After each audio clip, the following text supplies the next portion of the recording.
Hi అండి. అందరికీ నమస్కారం. Welcome to my channel. ఈ వీడియోలో ఏపీ ప్రభుత్వ ఉద్యోగులకు మరియు పెన్షనర్లకు ఇప్పుడే అందినటువంటి అతి ముఖ్యమైన తాజా సమాచారం విడుదలండి. సో, దీనికి సంబంధించిన పూర్తి వివరాలైతే వీడియోలో తెలుసుకుందాము.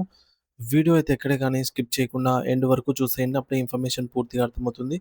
అలాగే వీడియో చూస్తున్న ప్రతి ఒక్కరు వీడియోకైతే లైక్ చేయండి ఫ్రెండ్స్. ఈ వీడియోని తోటి ఉద్యోగ, పెన్షనర్ మిత్రులతో అయితే షేర్ చేయండి. కొత్తగా మన ఛానల్ చూస్తున్నవారు ఇంకా ఎవరైనా సబ్స్క్రైబ్ చేసుకోకపోతే వెంటనే మన ఛానల్ అయితే సబ్స్క్రైబ్ చేసుకోండి. సబ్స్క్రైబ్ చేసుకోవడం వల్ల నేను చేసే ప్రతి ఒక్క వీడియో మీ వరకు రీచ్ అవుతుంది. ఇక ఆలస్యం చేయకుండా వివరాల్లోకైతే వెళ్ళిపోదాము.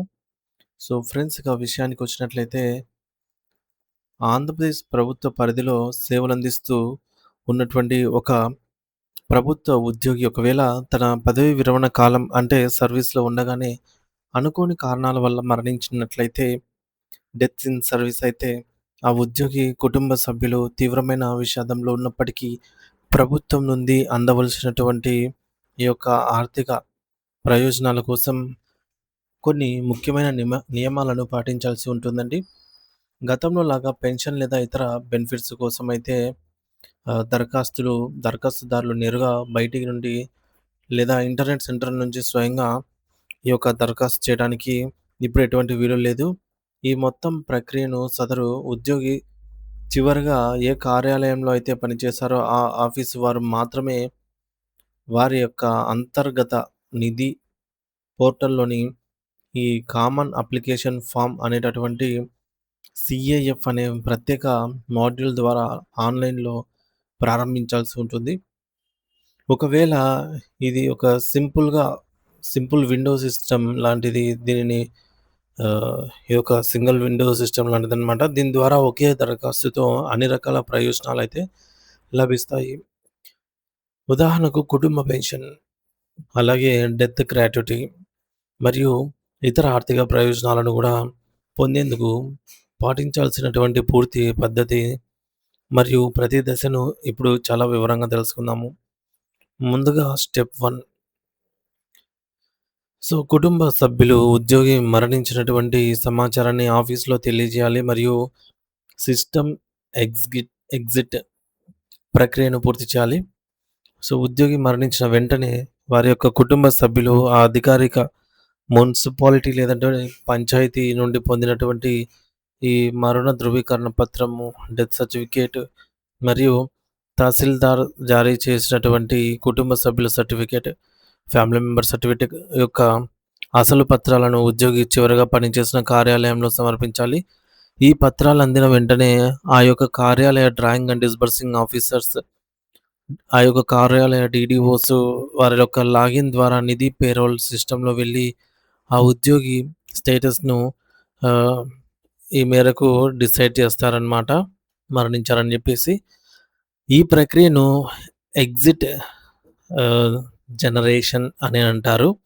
ఇలా స్టేటస్ మార్చిన వెంటనే సదరు ఉద్యోగికి రావాల్సినటువంటి ఈ యొక్క డెత్ బెనిఫిట్స్ కోసం సీఏఎఫ్ ఫామ్‌లో సిస్టమ్‌లో ఈ యొక్క సీఏఎఫ్ ఫామ్ అనేది సిస్టమ్‌లో ఆటోమేటిక్‌గా సిద్ధమవుతుందనమాట.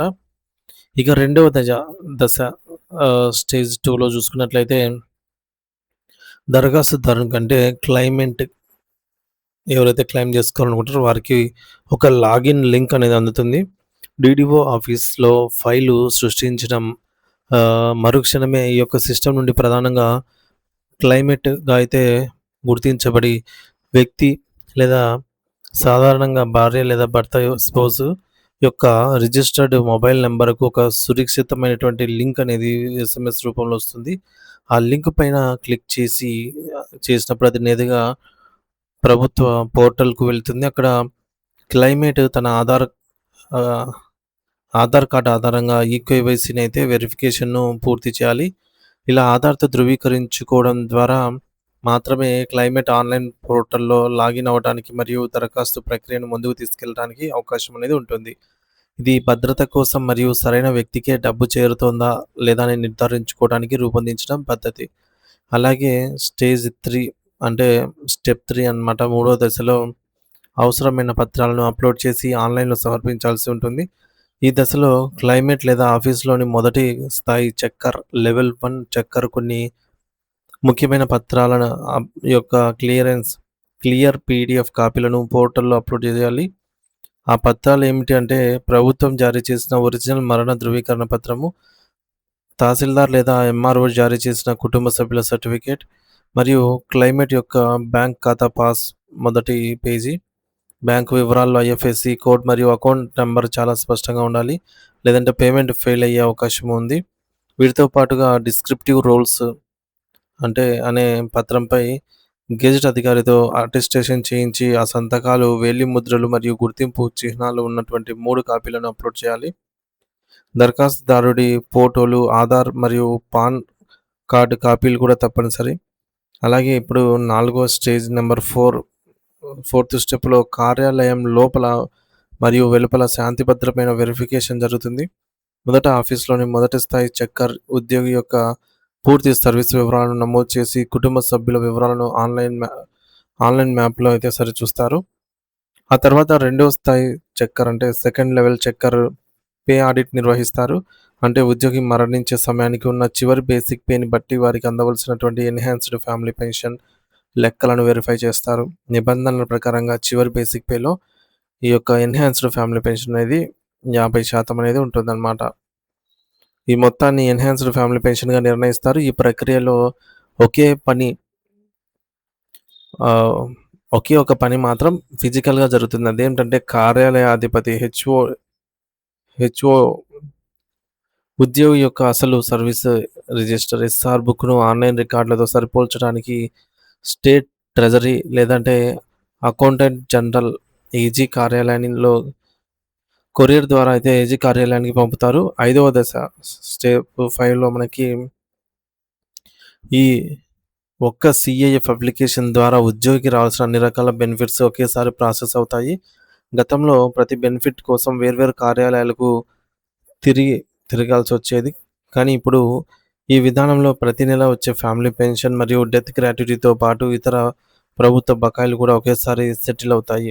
ఇందులో ఏపీ ప్రభుత్వం నిర్వహించే ఆహ్, ఏపీ జీపీఎఫ్ బ్యాలెన్స్, అలాగే AP GLI insurance claim, group insurance, GIS నగదు మరియు ఉద్యోగి ఖాతాలో మిగిలి ఉన్నటువంటి అర్జిత సెలవుల నగదు మార్పిడి వంటి అన్ని రకాల చెల్లింపులు ఆటోమేటిక్‌గా లెక్కించబడతాయి.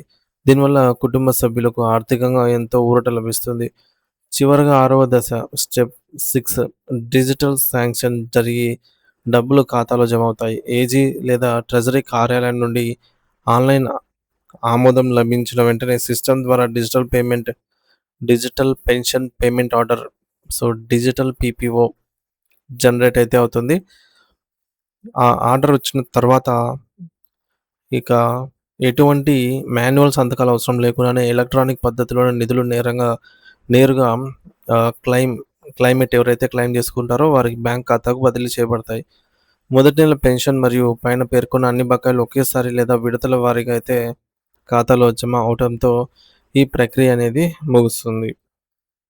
ముఖ్యంగా గుర్తుపెట్టుకోవాల్సింది ఏంటంటే, ఉద్యోగి మరణించిన వెంటనే మరణ ధృవీకరణ పత్రం, డెత్ సర్టిఫికేట్ మరియు కుటుంబ సభ్యుల సర్టిఫికేట్, ఫ్యామిలీ మెంబర్ సర్టిఫికేట్ పొందడం అత్యవసరము.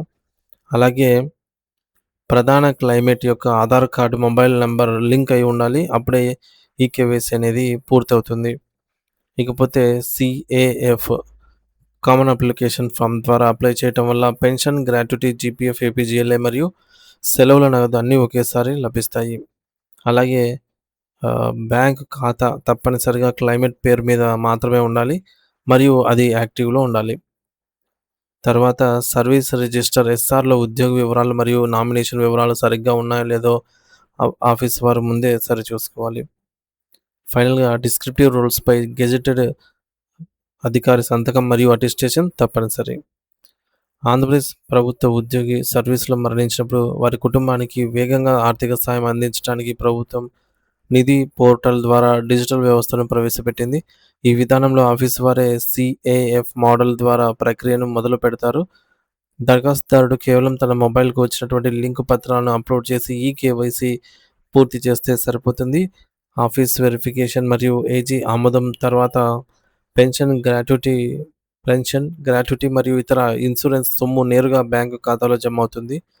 ఇదే ఇది పాత పద్ధతి కంటే చాలా వేగవంతమైనది మరియు పారదర్శకమైనది. సో, చూసారు కదా ఫ్రెండ్స్.